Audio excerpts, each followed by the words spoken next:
नमस्कार। मैं श्रीमती प्रेम परिहार, सहायक आचार्य, राजकीय बांगड़ महाविद्यालय टिटवाना, और हम पढ़ेंगे अनुपात विश्लेषण, जो कि बीकॉम पार्ट सेकंड के पेपर फर्स्ट में पढ़ाया जाता है। प्राय देखा जाए तो अनुपातों का प्रयोग सभी व्यक्ति करते हैं, चाहे वह गृहिणी हो, चाहे प्रबंधक हो, चाहे वैज्ञानिक हो या कोई कलाकार, क्योंकि हर चीज़ का एक निश्चित अनुपात लेकर ही हम अपना कार्य करते हैं और वास्तविक जीवन में इसका बहुत ही महत्व है। अब ये कैसे महत्व है व्यवसाय के लिए, उसके बारे में हम इस टॉपिक के अंदर जानकारी लेंगे। व्यवसाय में प्रबंधकों को लाभ को बिक्री के अनुपात में, ऋण को क्षमता के अनुपात में, चालू संपत्तियों को चालू दायित्वों के अनुपात में रखना होता है, और इन अनुपातों का बराबर मेल होने पर ही वह व्यवसाय आसानी से कार्य कर सकता है, विकास कर सकता है। सबसे पहले इस विधि का प्रयोग अलेक्जेंडर वाला ने 1919 में बैंकों के चालू अनुपात के नीति के आधार पर उनका आलोचनात्मक विवरण प्रस्तुत किया था, और इसके बाद इसका प्रयोग सर्वव्यापक होने लगा। व्यावसायिक और गैर व्यावसायिक दोनों ही क्षेत्रों में इस अनुपात का प्रयोग किया जाने लगा, जिसके अंतर्गत हम देखते हैं कि अगर रसायन विज्ञान में भी कोई प्रयोग करना हो तो निश्चित अनुपात में ही रसायनों का मेल किया जाता है ताकि वह प्रयोग सफल हो सके। ऐसे ही व्यवसाय में भी इन अनुपातों का प्रयोग किया जाता है। अनुपात का अर्थ: अनुपात केवल वित्तीय विवरणों से प्राप्त संख्याओं के संबंध में अंकगणितीय रूप में प्रदर्शित करने का एक साधन मात्र है, जबकि अनुपात विश्लेषण वित्तीय विवरणों की मदों एवं मदों के समूह में संबंध में निर्धारण एवं प्रस्तुतिकरण की एक प्रक्रिया है। यह कारण और परिणाम तथा सहचार्य संबंध के बारे में विस्तृत रूप से जानकारी देता है। वित्तीय विश्लेषण के लिए आधुनिक समय में अनुपातों का अधिक प्रयोग होने लगा है। अनुपात किन्हीं दो संख्याओं के मध्य गणितीय संबंध स्थापित करते हैं। एक मद से दूसरे मद के संबंध में साधारण गणितीय रूप को प्रकट करना अनुपात कहलाता है। अनुपात केवल मात्र एक संख्या की दूसरी के संबंध में अभिव्यक्ति है। यह एक संख्या को आधार बनाकर अन्य संख्याओं से विभाजित कर उसके 1% के प्रकार के रूप में विश्लेषित किया जाता है। अनुपात दो संख्याओं के मध्य संबंध स्थापित करता है। वित्तीय विश्लेषण में इस प्रकार का संबंध लाभ हानि खाते के दो अवयवों के मध्य या आर्थिक चिट्ठे के दो अवयवों के मध्य में, अथवा एक लाभ हानि खाते और दूसरा आर्थिक चिट्ठे के अवयव के मध्य में संबंध स्थापित किया जाता है। व्यवसाय में विभिन्नतः हम देखते हैं कि कुल लागत से अनुपात, विभिन्न खर्चों का, चालू संपत्तियों का अनुपात चालू दायित्वों से, इस प्रकार हम ये अनुपात सुनिश्चित कर व्यवसाय की सक्रियता को बढ़ावा देते हैं और व्यवसाय की स्थिति को मजबूती आदि के आधार पर इसकी परख करते हैं। अनुपातों की अभिव्यक्ति शुद्ध अनुपात के रूप में: इस विधि में दो मदों के मध्य संबंध को सीधे ही अनुपात के रूप में व्यक्त किया जाता है। यह अनुपातिक संबंध एक मद की संख्या में दूसरे मद की संख्या का भाग देकर के ज्ञात किया जाता है। यानी एक मद का अगर दूसरी मद से हम भाग दे देते हैं तो यह शुद्ध अनुपात हो जाता है, और शुद्ध अनुपात की गणना हम इस तरह से करते हैं। दूसरा प्रकार है इसकी दर अथवा गुणे के रूप में। इस विधि में किसी तिथि या समय अवधि में दो मदों के मध्य दर की ज्ञात की जाती है।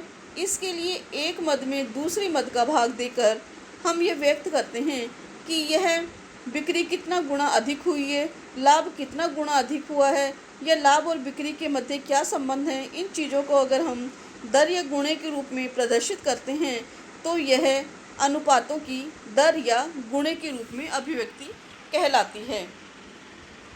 अगली है इसकी शुद्ध प्रतिशत के रूप में। इस विधि में दो मदों के बीच संबंध को प्रतिशत के रूप में व्यक्त किया जाता है।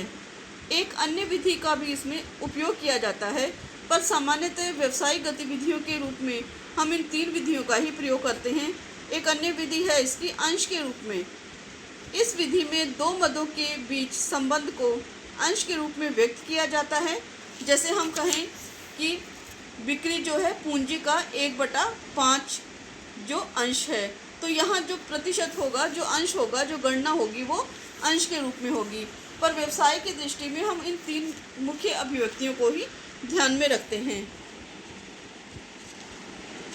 लेखांकन के अंदर अनुपात का क्या उद्देश्य है, क्या महत्व है, इसके बारे में हम जानकारी प्राप्त कर लेते हैं।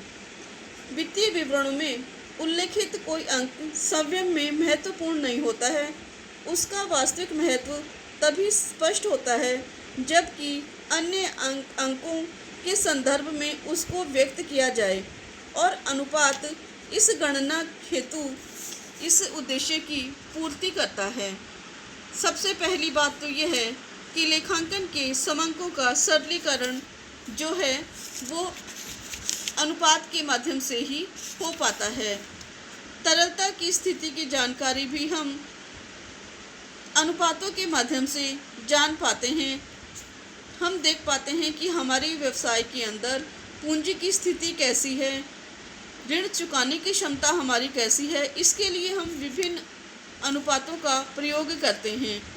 हमारी दीर्घकालीन शोधन क्षमता का माप अनुपातों के माध्यम से हम कर सकते हैं, जिसके अंतर्गत हम अनुपातों की सहायता से हमारे दीर्घकालीन लेनदारों, प्रतिभूति विश्लेषकों और विनियोजकों के लिए विभिन्न प्रकार के अनुपातों की गणना करके जानकारी प्राप्त कर सकते हैं। अच्छी शोधन क्षमता वाली संस्थाएं सरलता से दीर्घकालीन ऋण प्राप्त कर सकती हैं, जबकि नीची ब्याज दर पर उन्हें आसानी से ऋण मिल जाता है। तो यह दीर्घकालीन शोधन क्षमता का माप भी हम अनुपातों के माध्यम से कर सकते हैं। अगला लाभ है इसका परिचालन में कुशलता, यानी कि हम अपने परिचालन से, व्यवसाय के परिचालन से लाभ कमा रहे हैं या हानि कमा रहे हैं, इसकी जानकारी भी हमें अनुपातों के माध्यम से हो सकती है। अनुपात विश्लेषण के अंतर्गत इसकी सहायता से हम विभिन्न समय में हुए परिवर्तनों को विभिन्न व्यावसायिक संस्थाओं के किसी लेखा अवधि में हुए परिवर्तनों से माप सकते हैं और हमारी कार्यकुशलता की जांच कर सकते हैं। लाभदायकता का मापन, लाभदायकता का मापन भी हम अनुपात विश्लेषण के माध्यम से कर सकते हैं। हम ये जान सकते हैं कि हमारी फर्म के अंदर कितने हमारे परिचालन व्यय हुए हैं और परिचालन व्यय की तुलना में हमने बिक्री कितनी की है, बिक्री में लागत का कितना अंश रहा है, लाभ का कितना अंश रहा है, परिचालन व्ययों के साथ में दीर्घकालीन लागतें कैसी है, हमारी अल्पकालीन लागतें कैसी है। इन सब चीज़ों की गणना करके हम लाभ की गणना कर सकते हैं। और अधिक लाभदायकता के लिए हम फीडबैक के माध्यम से उनमें सुधार का काम भी कर सकते हैं। विचरणों को नियंत्रण करने का कार्य भी अनुपातों के माध्यम से कर सकते हैं। अंतः फर्म तुलना के अंतर्गत भी हम अनुपातों के माध्यम से लाभ ले सकते हैं। एक उद्योग में अनेक फर्में लगी हो सकती हैं, वे सभी समान कार्यकुशलता वाली नहीं होती है। उनकी कुशलता का तुलनात्मक अध्ययन भी हम अनुपातों के माध्यम से कर सकते हैं। यदि कोई फर्म कोई औसत से नीचे लाभ कमाती है तो उस नीचे लाभ कमाने के कारणों को हम ज्ञात कर सकते हैं और उनमें सुधार भी कर सकते हैं।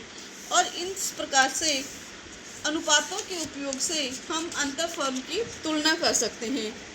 प्रवृत्ति अध्ययन करना, वित्तीय अनुपातों का प्रयोग कर हम भूतकालीन लेखा विवरणों से लागत, विक्रय, लाभ या अन्य महत्वपूर्ण तथ्यों के बारे में प्रवृत्ति ज्ञात कर सकते हैं और उस प्रवृत्ति के विश्लेषण से हम भविष्य की घटनाओं के बारे में पूर्वानुमान लगा सकते हैं और इनके आधार पर हम एक सटीक भविष्यवाणी भी कर सकते हैं।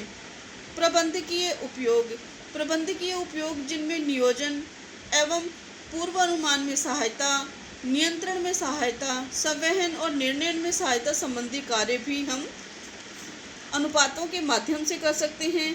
अनेक मानक हम निर्धारित कर सकते हैं और उन मानकों के माध्यम से हम उत्तम समन्वय और संतुलन करने का प्रयास कर सकते हैं। बजट का निर्धारण कर सकते हैं और इन बजट के निर्धारण के माध्यम से हम हमारी योजनाओं का पूर्व में ही अनुमान लगा सकते हैं। इसके माध्यम से हम संस्था के विभिन्न सुधारात्मक कार्रवाई कर सकते हैं, विभिन्न प्रकार के नियंत्रण लगा सकते हैं, जिससे कि हमारे अनुपात जो है नियंत्रण लगाने के बाद सहन सीमा के अंदर विचलन हो और हम लाभ की स्थिति में बने रहें। अनुपात विश्लेषण की सीमाएं। यद्यपि अनुपात विश्लेषण का उपयोग वित्तीय विश्लेषण में अत्यधिक लोकप्रिय है, लेकिन फिर भी यह ध्यान रखा जाना चाहिए क्योंकि एक अनुपात संपूर्ण चित्र को प्रदर्शित नहीं करता है, लेकिन ये केवल संकेत मात्र देते हैं जो कि संचयी रूप में किसी संगठन की वित्तीय स्थिति तथा परिचालनों के मूल्यांकन में बहुत अधिक सहायक होते हैं। लेकिन अनुपात स्वयं में कोई निष्कर्ष नहीं होते हैं, बल्कि विश्लेषणकर्ताओं को अनुपात विश्लेषण एवं अपने चातुर्य के माध्यम से निष्कर्ष निकालने होते हैं। यहाँ विश्लेषणकर्ता को विश्लेषण के लिए आवश्यक मापदंडों का सोच समझकर उपयोग करना चाहिए, जिसके आधार पर वह उपयोगी और विश्वास योग्य निष्कर्ष निकालकर प्रबंधक के सामने रख सके। सबसे बड़ा इसका जो सीमा है वह है तुलनात्मक अध्ययन की आवश्यकता। एक अकेला अनुपात किसी तरह की कोई विशेष जानकारी नहीं देता है, इसलिए इसकी आवश्यकता यह है कि तुलनात्मक अध्ययन के माध्यम से ही हम जान पाएंगे कि यह अनुपात हमारे लिए लाभदायक है या नहीं। जैसे अगर हमें पूंजी के संबंध में हमें जानकारी लेनी है तो हमें ये ध्यान रखना होगा कि दीर्घकालीन पूंजी अल्पकालीन पूंजी के संदर्भ में पिछले जो हमारे आंकड़े हैं उसके माध्यम से हम 2 वर्षों के मध्य तुलना करेंगे, 2 समयावधियों के मध्य तुलना करेंगे और हम जानकारी प्राप्त करेंगे। गुणात्मक विश्लेषण का अभाव। अनुपात विश्लेषण से केवल परिमाणात्मक विश्लेषण का ही ज्ञान होता है। इससे समस्या के गुणात्मक तथ्यों के बारे में हमें जानकारी नहीं मिलती है, चाहे ये गुणात्मक तथ्य परिमाणात्मक कार्यों से भी अधिक महत्वपूर्ण क्यों न हो। जैसे यदि हम किसी ग्राहक को माल बेचते हैं तो उसकी आर्थिक स्थिति पर विचार किया जाता है, लेकिन हम उसके चरित्र पर और उसकी ईमानदारी पर, उसकी व्यवहारिक स्थिति के ऊपर विचार नहीं करते हैं, जो कि हमें बहुत अधिक ध्यान देते हैं हमारे ऋण के भुगतान के संदर्भ में, हमारी बिक्री को बढ़ाने के संदर्भ में। तो हमें यहाँ अनुपात के अंदर यह सबसे बड़ी सीमा है, उसकी कमी है कि हम केवल परिमाणात्मक बातों पे ध्यान देते हैं, गुणात्मक विश्लेषण नहीं कर पाते हैं। ऊपरी दिखावे की संभावना। कई बार ऐसा होता है कि वित्तीय विवरणों में झूठे दिखावे होते हैं जिनका प्रभाव वित्तीय अनुपातों पर पड़ता है। यदि हमने लाभ बढ़ा कर के दिखाया है तो हम लाभ की तुलना करते समय हमारे अनुपात जो है वो बिगड़ जाएंगे, अनुपात भी हमारे बढ़े भी होंगे, जो हमें व्यवसाय के बारे में वास्तविक स्थिति को नहीं दिखा पाएंगे। लेखांकन की जो सीमाएं हैं उनके बारे में भी हमें ध्यान रखना है। लेखांकन अभिलेखों की सीमाओं का निहित होना, क्योंकि लेखांकन की भी स्वाभाविक सीमाएं होती है जिनमें अगर कोई कमियां हो जाती हैं तो ये कमियां हमारे अनुपातों के अंदर भी दृष्टिगत होंगी। अतः इनमें वे सभी कमियां और त्रुटियां रह जाती हैं जो इन अभिलेखों के संधारण के अंदर हम करते हैं। जैसे कि हमने किसी दोहरा लेखा विधि के अंदर किसी एंट्री को ही नहीं किया है, अगर वो एंट्री का प्रभाव दोहरा उसमें नहीं हुआ है तो यह प्रभाव हमारे रेशियो एनालिसिस पर भी पड़ेगा। लेखांकन विधियों एवं पद्धतियों में भिन्नता। लेखांकन की विभिन्न व्यवसायों के अंदर भिन्न भिन्न पद्धतियां अपनाई जाती हैं और अगर इन लेखांकन की विधियों और पद्धतियों में भिन्नता है तो एक व्यवसाय से दूसरे व्यवसाय की तुलना करने में भी हमें बहुत कठिनाइयों का सामना करना पड़ता है, और ऐसे में अनुपात विश्लेषण पूरी जानकारी नहीं दे पाता है। सुदृढ़ निष्कर्ष में निर्णय का स्थानापन्न नहीं। कई बार ऐसा होता है कि हमें जो निष्कर्ष निकालने होते हैं वहाँ हम अपने निष्कर्षों का अनुपात के माध्यम से पूरी तरह से नहीं निकाल पाते हैं, और इन निर्णयों के अभाव में हम सही तरीके से उनका क्रियान्वयन भी नहीं कर पाते हैं, जिसके कारण हमारे आगे के कार्य जो है वो प्रभावित होते हैं। आदर्श अनुपातों का अभाव। वास्तव में देखा जाए तो अनुपातों के एक आदर्श जो मार्ग है उसका अभाव है कि हमें, जैसे हम बात करते हैं तरलता अनुपातों की, तो 2:1 की बात हम करते हैं कि हमारा जो अनुपात है वो हमें ऐसा रखना चाहिए, लेकिन ये क्या वास्तव में सही है? इसके बारे में हर व्यवसाय के अंदर अलग अलग परिस्थितियां हो सकती हैं। कहीं तरलता की स्थिति ज़्यादा हो सकती है, कहीं कम हो सकती है, और कई ऐसे व्यवसाय हैं जहां बिना तरलता के ही कार्य चलता है। तो ऐसी स्थिति के अंदर एक आदर्श अनुपात क्या हो, इसकी भी विशेष रूप से जानकारी नहीं होती है। विश्लेषक की व्यक्तिगत योग्यता एवं कार्यक्षमता का प्रभाव। अब कोई विश्लेषक अनुपात का निर्वचन अपनी योग्यता अनुसार करता है। अपनी योग्यता से कार्य करते हुए वह पक्षपातपूर्ण अगर निर्णय देता है तो इससे सारा ही विश्लेषक जो है वो बिगड़ जाता है, सारे परिणाम जो है विपरीत आ सकते हैं।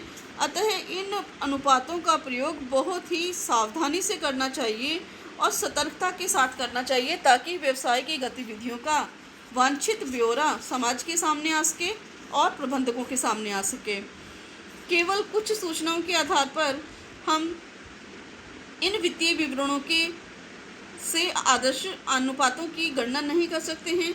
उचित विश्लेषण एवं सुदृढ़ निर्णय के लिए यह आवश्यक है कि इनसे प्राप्त सूचनाओं को अन्य स्रोतों से प्राप्त तथ्यों और सूचनाओं के साथ प्रयोग किया जाए। दोनों के बीच में तालमेल बिठाया जाए। मूल्य स्तर में होने वाले परिवर्तनों को समायोजित करके दिखाया जाए, तब जाकर के हम इन अनुपातों की सीमाओं से मुक्ति का प्रयास कर सकते हैं।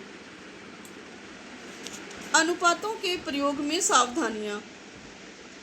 प्रयोगकर्ता में लेखा समंकों को समझने की योग्यता होनी चाहिए।